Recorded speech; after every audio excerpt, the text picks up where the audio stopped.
तो अम्बा जी का जो भी दशा और दिशा है जी, खराब होने वाला है।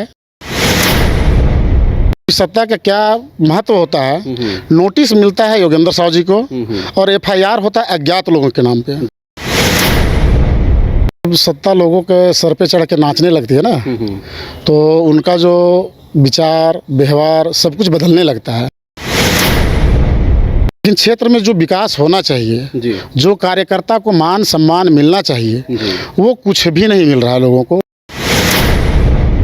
विधायक जी का जो कार्यकाल अभी का रहा है इस 5 साल का जी, बहुत बेहतर नहीं रहा है। जी। लोग उनसे बिल्कुल नाराज हैं। झारखंड में लोकसभा और विधानसभा चुनाव से पहले राजनीतिक गतिविधियां तेज़ हो गई हैं। तमाम राष्ट्रीय पार्टियां हों या क्षेत्रीय पार्टियां हों अपनी ज़मीनी सियासी ज़मीन को तैयार करने में जुट गई हैं और ख़ास करके क्षेत्रीय पार्टी के तौर पर आजसू की जो गतिविधियां हैं वो बेहद ज़्यादा है। हाल के दिनों में लगातार कई पार्टियों से आजसू का दामन थामने वालों की संख्या बढ़ती जा रही है। आज भी बड़कागांव विधानसभा क्षेत्र से बड़ी संख्या में जो लोग हैं वो सुदेश महतो के नेतृत्व में काम करने के लिए तैयार हैं। कुछ एक लोगों से बात करने की कोशिश करते हैं और वर्तमान में जो बड़कागांव के विधायक हैं अम्बा प्रसाद, जो इन दिनों जो विवाद में है ज़मीन को लेकर के, उनके विधायक प्रतिनिधि भी हमारे साथ मौजूद है। ये भी कांग्रेस छोड़ करके अम्बा प्रसाद को छोड़ करके अब आजसू के दामन थामने जा रहे हैं। दादा क्या नाम हुआ आपका? मेरा नाम गिरेंद्र प्रसाद हुआ जी। बड़कागांव से तो अम्बा जी का जलवा है वहाँ पर हैं, आप वो उस सत्ताधारी पार्टी को छोड़ करके आजसू का विपक्षी पार्टी का दामन थाम रहे हैं और ऐसा अम्बा जी के साथ ऐसा क्या हुआ कि आप उनको छोड़ रहे हैं? देखिए, जब सत्ता लोगों के सर पे चढ़ के नाचने लगती है ना, तो उनका जो विचार व्यवहार सब कुछ बदलने लगता है। जी, तो अम्बा जी का जो भी दशा और दिशा है जी, खराब होने वाला है। क्योंकि अभी आप लोग के माध्यम से, पेपर के माध्यम से, मीडिया के माध्यम से भी आप लोग देखेंगे कि हजारीबाग में 50 डिसमिल ज़मीन जी, उनके पिताजी जो और उनके नाम पर जो मामला आया हथियाने का, उसमें देखिए कि अभी सत्ता का क्या महत्व होता है।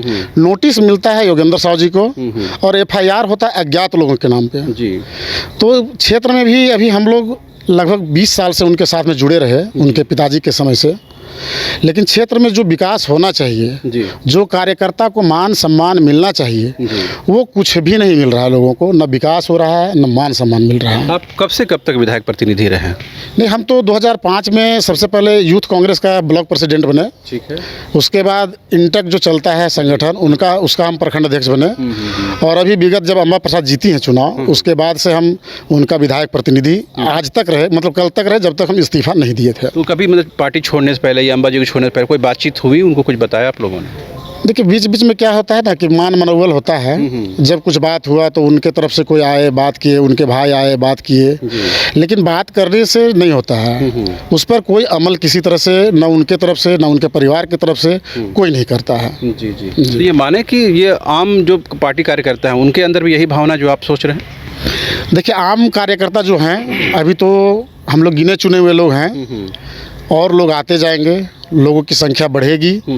लोग बहुत क्षुब्ध हैं उनसे। जी, और खास करके विधायक जी का जो कार्यकाल अभी का रहा है इस 5 साल का जी, बहुत बेहतर नहीं रहा है। लोग उनसे बिल्कुल नाराज हैं। वाकई में ऐसा है क्या वहाँ पर ज़मीनी स्थिति वैसी? हम पंचायत तलस्वार अध्यक्ष पूर्व में था। हाँ, अभी मैं तो इस्तीफा दे चुका हूँ। और जिस तरह से गिरिंदर भैया बताए हैं वो कहीं न कहीं सही है। और मार्केट में जिस तरह से पहले विधानसभा क्षेत्र में जोगिंदर सर चर्चा बने हुए रहते थे, विकास की जो गंगा बही थे वो एकदम रुक सा गया है।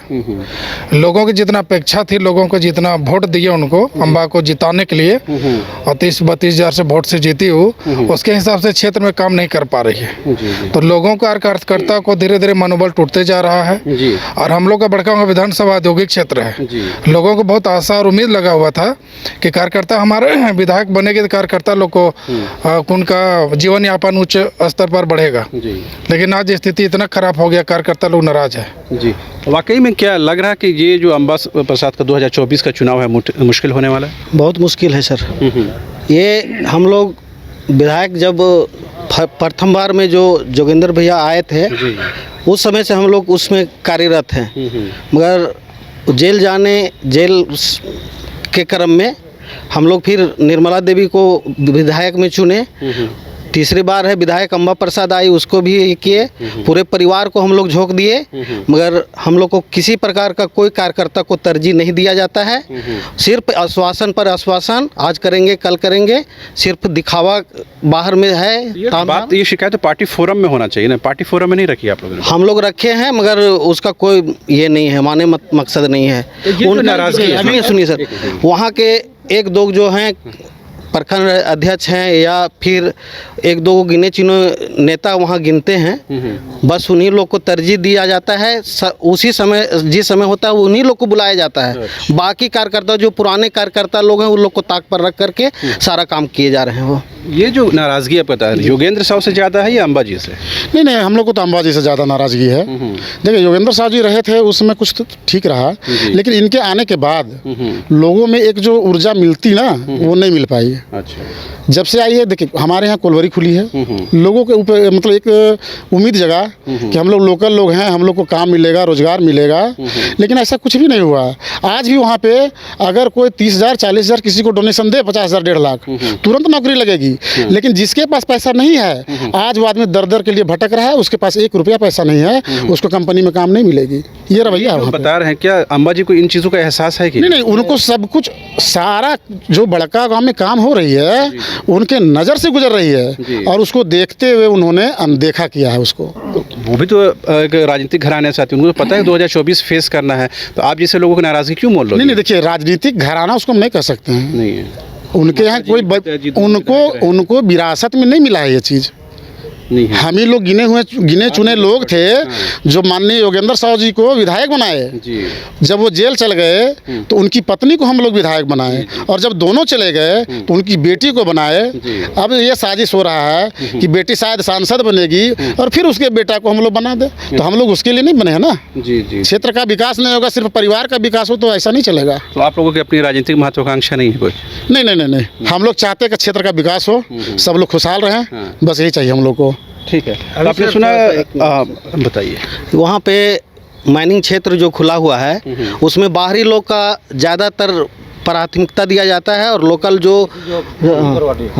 लोकल लोग को किसी तरह की तरजीह नहीं दिया जाता है। सिर्फ लॉलीपॉप दिया जाता है कि आओ रिज्यूम डालो, नौकरी लगा देंगे, मगर नहीं होता है। ठीक है, तो आपने सुना किस तरह से 2024 के चुनाव से पहले बड़कागांव विधानसभा क्षेत्र का जो राजनीतिक समीकरण है वो बेहद तेज़ी के साथ बदल रहा है, और इनके जैसा जो पार्टी के पुराने कार्यकर्ता हैं, कांग्रेस से जुड़े हुए लोग हैं, अगर वो पार्टी के दामन छोड़ते हैं, अम्मा जी का आसपास रहना छोड़ते हैं, तो जाहिर सी बात है जो आम समझ ये कहती है कि राजनीतिक तौर पर अम्बा प्रसाद को 2024 में चुनौतीपूर्ण सामना करना पड़ेगा। बहरहाल अब देखने वाली बात ये होती है कि जनता किसे अपना आशीर्वाद देती है।